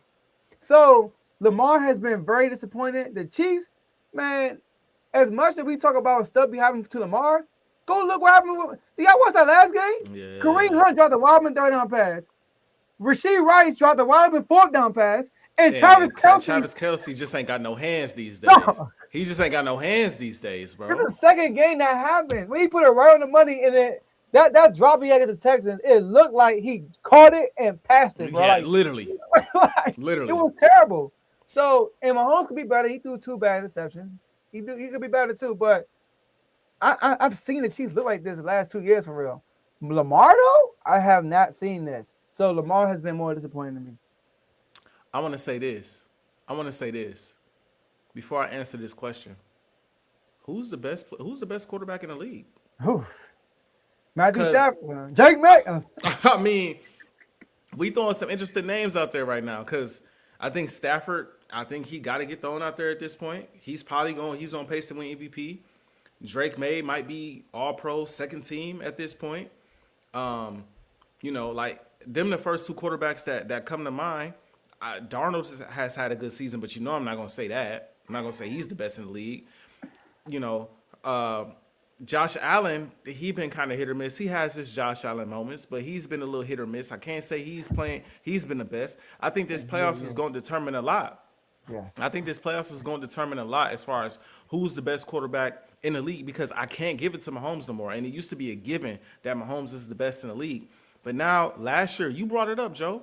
He's slowly kind of descending a bit. And it's no disrespect to him, but you brought up the numbers last year. You were saying last year he ain't been playing like a top 10 quarterback, if I'm not mistaken. That was your terminology. Yeah. And so now, going into this year, playing the way he's played, he can't hold on to that baton no more. Somebody else got to take it over. And I didn't mention Hurts for a reason. Obviously, can't mention Hurts either. And so, before I say that, because I'm gonna talk about Lamar, I had to say that about Mahomes. The best quarterback in the league honors is up for grabs at this point, which is why I am most disappointed in Lamar. Because in a year where Patrick Mahomes is continuing his descent. The Kansas City Chiefs are continuing their descent. Josh Allen is this year. The Buffalo Bills are, I think they're 9-4, but they're kind of hit or miss, right? You got guys like Drake May on the come up. You got, the Jaguars and the Texans maybe on the come up in the AFC. You're looking like who's going to take this thing over, and Lamar Jackson and the Baltimore Ravens are nowhere to be found. And you said it best, Joe. You can't put it on the defense because the defense has won you some of these games post-bye week. They have flat out won some of these games post-bye week, holding teams to under 20 points. Now the Bengals game, that was different because the Bengals lit them up. So that kind of was what, even though Lamar didn't play well in that game either, the Bengals kind of lit them up. So that was what it was. But outside of that, the defense ain't been terrible. They wasn't amazing versus Steelers, but they put Lamar in position. They put him in position, and Lamar has not answered the call. And I meant to say this about Jalen Hurts. I'm saying it about Lamar right now. I know Lamar was dealing with a hamstring issue, and so that might still be a slight issue now. Lamar, if you can't run, bro, he's a different player. And I'm not saying that to say that he can't throw the ball from the pocket. I'm not saying that to say he's not quarterbacky and, I'm not doing all that. But what I'm saying is when he's able to use his legs, it's a different dynamic that teams have to game plan. And you got to defend him differently. And Lamar really ain't been running I don't know what is up with him and Jalen, because Jalen's not Lamar. But, bro, sometimes just run, bro. It opens up everything. They got to defend you different. Now those linebackers are stuck. Now those DBs got their eyes in the backfield and receivers are running behind them.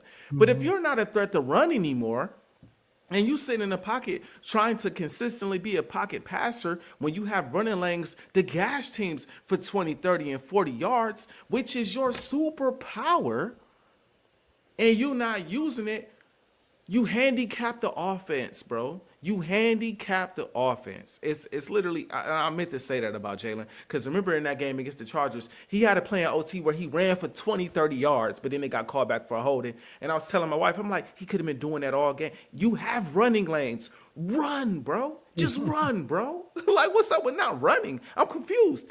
But anyway, Lamar has to get back. Running read option with Herbert. With one hand. With one hand, bro. And he was killing us off of it. Yeah, he was.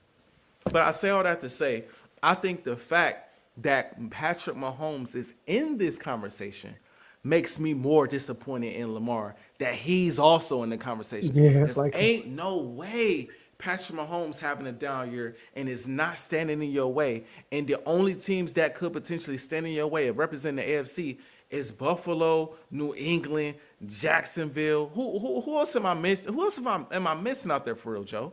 In the AFC. I mean, come on, bro. Who?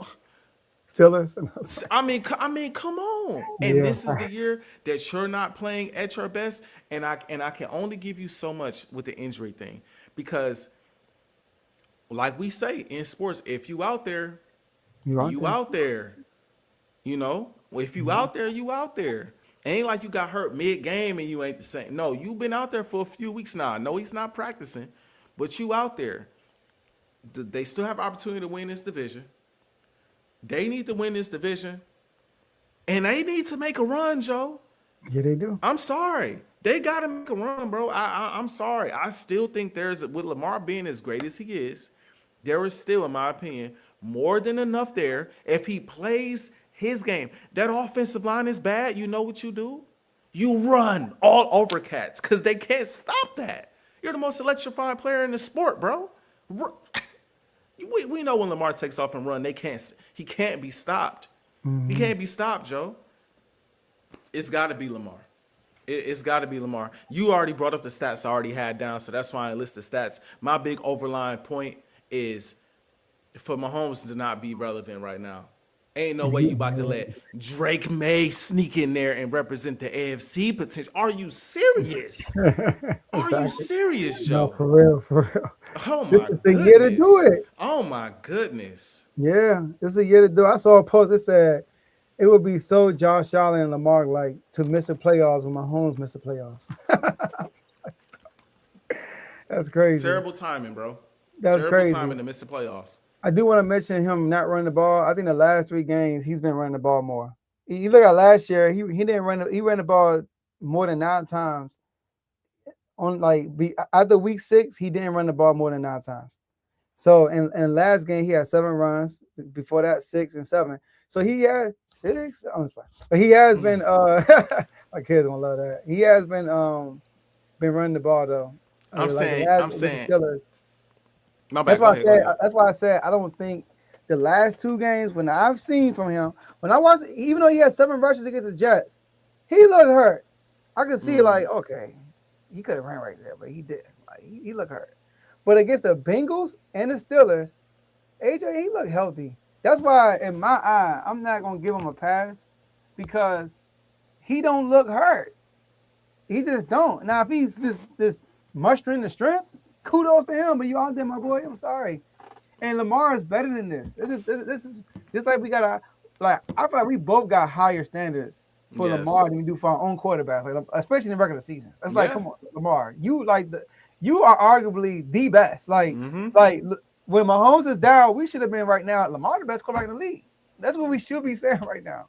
And that's why it's like I'm so disappointed in him. And like you said, Carl said this before. He said maybe this is a year we get to the playoffs through the back door, and then we win everything. I'm like, hey, maybe, but the way y'all looking, but you Carl, gotta get there. It's no way you missed the playoffs this year. And I also want to respond. Excuse me. I want to respond to this before we get to the pickems really quick. It's about timely runs. It ain't just about how many times you run. Because I think you should run more than 7. I think you should average 10 rushes a game. Easily. Not only from scrambles, but from read option. Lamar should be running the ball at least 10 times a game. But it's about timely runs. Those crucial third downs. It's sometimes he takes sacks. He ain't got no business taking, Joe. We could talk about the offensive line all we want. It's too many times where you got to run the lane and you patting the ball or you trying to maneuver in the pocket when you could just run, bro, and take off and get a first down. He took a sack in the game. I mean, come on, bro. That he didn't have to take, bro. Like he some of them sacks he don't have. You know your offensive line is not good. Oh my God. Herbert knew last Monday night his offensive line wasn't good. He started running all over the place. He was taking off. You're right. I mean, come on now. Right. Come on now. And it gashed he led them in rushing. You're right. He took off. And it was time he was running into sacks, but I was like, all right. He put the pressure. So I'm taking off. And I do want to say this, Carl, too. I meant to have the footage. We move on, AJ. The last play of the game, first of all, it was the worst 2-minute drive I seen when they were about to end the game. Like, they got the ball back and they could have won. And that 2-minute drill was terrible. The last play of the game, when he got sacked, it was like 8 seconds on the clock, AJ. And everybody, and then all the DBs are backed up. I'm like, bro, Lamar, like you a command audible and tell one of these receivers just throw the ball to the sideline, get a little closer. You know what I mean? Instead, everybody did a go route. And now he's patting the ball, he's running, and then he gets sacked. Yep. It's like, dog, somebody could have easily just ran to the flat, just throw it. Remember what we did to the Bears? Yep. Just get a little quick one in. Get a little, because they were in striking range to get a touchdown. Like literally, Right. I think they were on a 20-yard line or 30-yard line. Bro, get an extra 8 yards easily, and then you got 20 yards on the last play. That's pretty. But that was on the mark. But let's move on to the pick'ems, though. Let's get to these pick'ems. Hey, you did good, man. I want to say, Joe, if it wasn't for the Eagles, that kind of hurt. But I've been on a little hot streak, Joe. These last 2 weeks, you've been cooking. These I think it's last 3 weeks. I've been on a roll. I didn't have a winning record these last 3 weeks, man. Yeah, you know what I mean? I didn't delete that. I did not play part, but I went 7-7, man. I wish I could quickly look at this real quick. Let me see really quick if I can. Oh, I can. So last week I went 10-4. The week before that I went 10-5. The week before that I went 8-6. I've been heating up, bro. I've been heating up. So again, if you're trying to make a little money, your boy AJ heating up. Now I'm a little biased with my birds, so you might not want to always go with me with them. But all these other picks, hey, rock out. Now I don't know what the spread is with this Raiders game, but whatever it is, I'm going with Philly. I'm just gonna put that out there now. Yeah, I'm just putting it man. out You there know, now. I went 500. I gotta catch up. I got some weeks left though. I got time. Let's get it, y'all. All right, For let's go. sure. You got it? Yes, I'm sir. I got ready. it up. All right. So we Got got 3 weeks. we got the Atlanta Falcons at the Oh, Tampa Bay Buccaneers. The Buccaneers are favored in this matchup, -4.5. hold on. Hold on. Am I on the right week? No, you're right. I'm Oh on yeah, your yeah. Okay. joint. Okay. I'm There on you your go. thing. Hold on. Let me back up. I'm way ahead. I'm like, what are you talking about? I'm way ahead with that. All right, here we go. Falcons and the Bucks.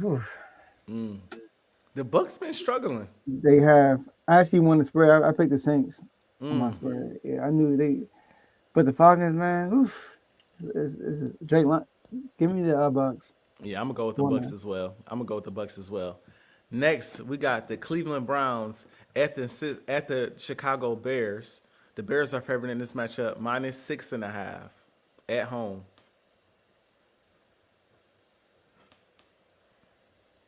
It's supposed to be like -20 degrees outside for that game. It is. You It heard is. that? I'm gonna go with Uh-huh. Chicago. That cold, I Okay. think, gonna mess with them, bruh. I'm going with the Browns. Okay, I like that. See, I want to pick Shedeur, but that weather is a little crazy. So I'm Yeah. gonna just go with Chicago. I'm gonna go with Chicago. Next, we got the Baltimore Ravens at the Cincinnati Bengals. That spread is awfully close. The Ravens are favored in this matchup, -1.5 Why on the though? road against the Bengals. I'm gonna go with the Ravens. Me too, but why are they favoring when the Bengals beat them in Baltimore? That's a good question. That's a Well, good just question. I 2 weeks don't know. ago. I'm going I with the don't. Ravens too, though. I'm gonna go with the Ravens. Next, we got the Chargers at the Chiefs. I will say this. I have not said this yet. What adds to the fact that we lost is the fact that we lost to god dang Herbert. Justin Oh Herbert. my gosh, bro. Yeah, That I made me left you alone with so that one. mad. I wasn't going to say nothing about that. Oh my gosh. I know I'm gonna have to pay for that later. But whatever. You live and you learn. Uh I'm going with the Chargers. give me the Chargers. Yeah. Give me the Chargers in that matchup. Give me the Chargers in that matchup. Same. That's To top cover. man. I think the Chiefs might win, but I think the Chargers gonna cover. Same. It's going to be a one possession game. Yeah. Yeah. Next, we got the Buffalo Bills at the New England Patriots. The Bills are favored in this matchup, -1.5. Probably Wow. the biggest game of the week because people love Josh Allen. People got faith in Josh Allen. I didn't say the spread for which one, Carl. Probably the Chargers one. The Chiefs are favored in that matchup, -5.5. And I'm going with the Chargers +5.5. But yeah, Buffalo at New England. The Bills are favored -1.5. I'm going with the Patriots. I got them winning this game. Whew. You know what, bro? I'm gonna go with Buffalo. I think the Pats do for an L, bro. I think they are too, but I got a feeling they're going to win this game, bro. And if they don't, feel Bills that. win by one. I feel that. Yeah, Bills win by one. I'm gonna rock out with Buffalo. See if they can get it done. Next we got the Washington Commanders at the New York Giants. Remember, no Jayden Daniels this game.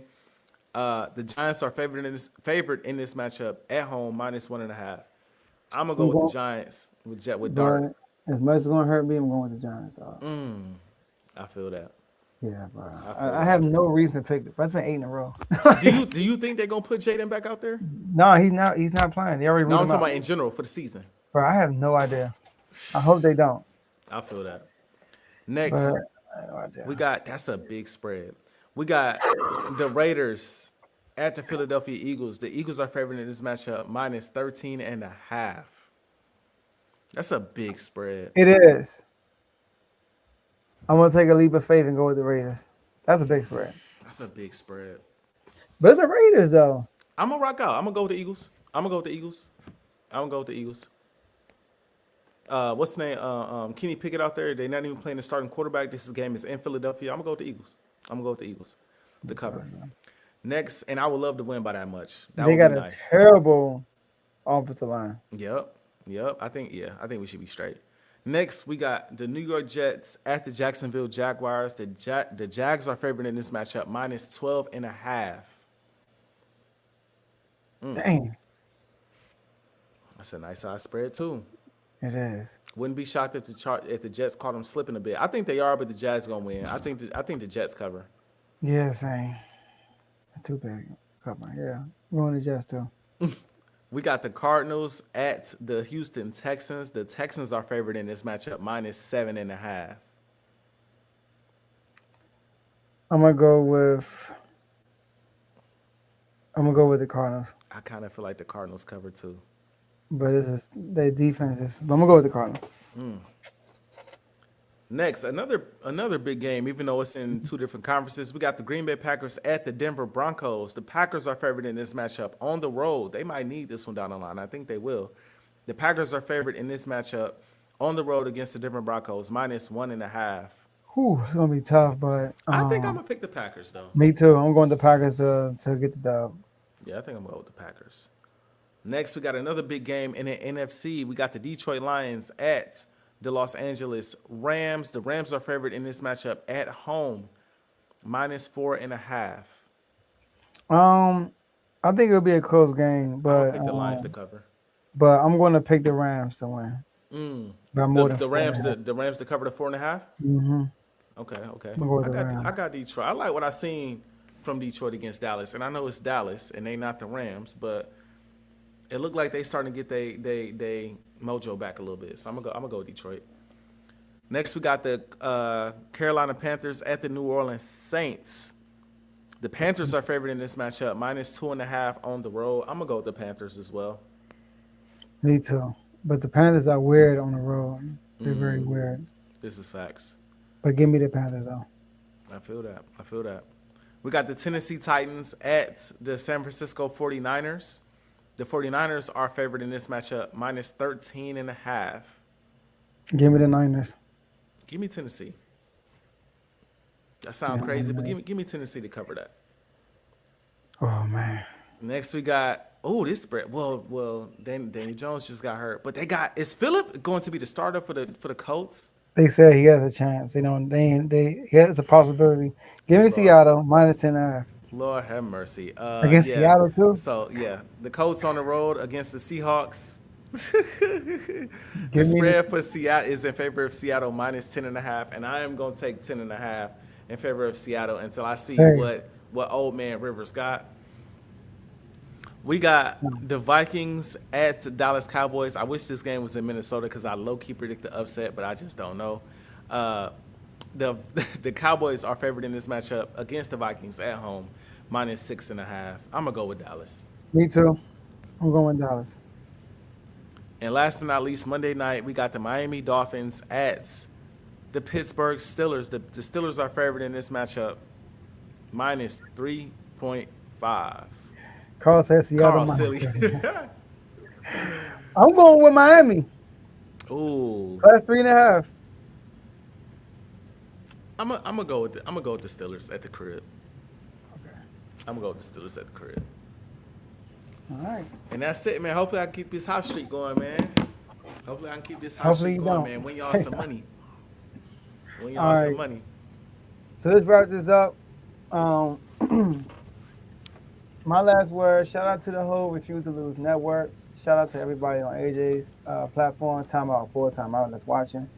Shout out to the whole R2L community. We appreciate everything y'all do, to keep the community flowing throughout the day, 24/7. And Commanders, man, be smart. Come on, man. Just be smart.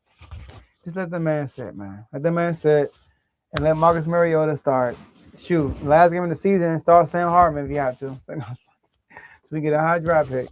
But Kings, we trash. And I know that though. Shout out to Westbrook getting triple doubles. Levine dropping 40 balls on Miami. But at the end of the day, we're not a good team. Get rid of Doug Christian in the year, which I vouch for. Get rid of him.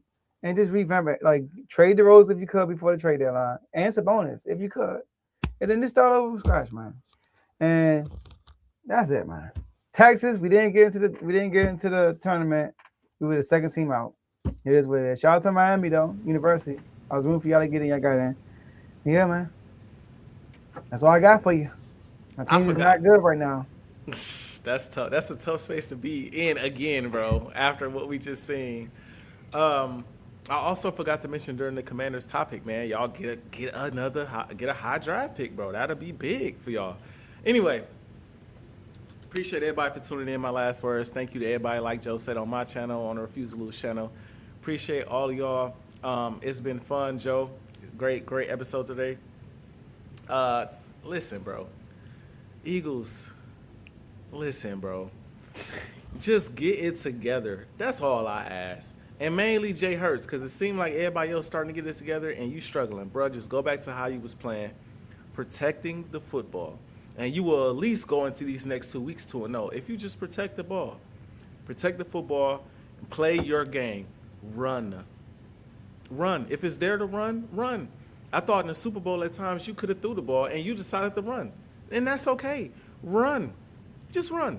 That's all I had. Take off. Get out of the pocket. Make plays. Be who you are. Respond. I still got faith in you. The team still got faith in you.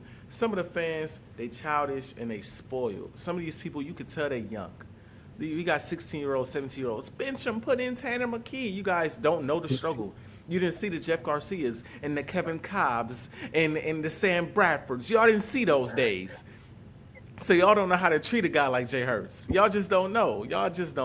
But it's all good. It is A-okay. It is A-okay. The Eagles will be straight. Calm down. Get it together. End the season strong. And once you get in the dance with a home playoff game, you are in the dance with a home playoff game, and everything is up for grabs. So let's just get there. And Lakers, I keep saying this.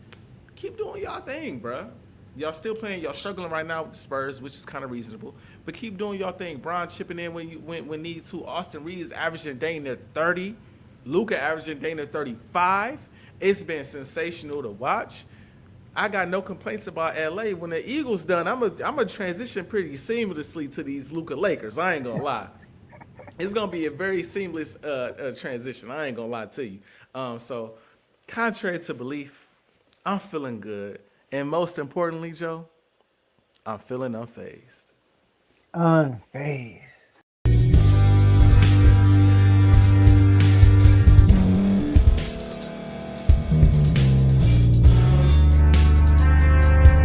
Thank you for staying to the end. If you're watching this on YouTube, please like this video, subscribe, and also hit that notification button so you can be notified next time we put out a video.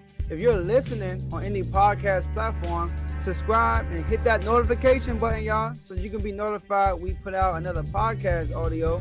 And last but not least, hit that share button. No matter what you're listening to or watching it, hit that share button and send it to somebody that you know that would love to watch this episode you just listened to. So once again, thank you for staying to the end, and we'll see y'all in the next episode.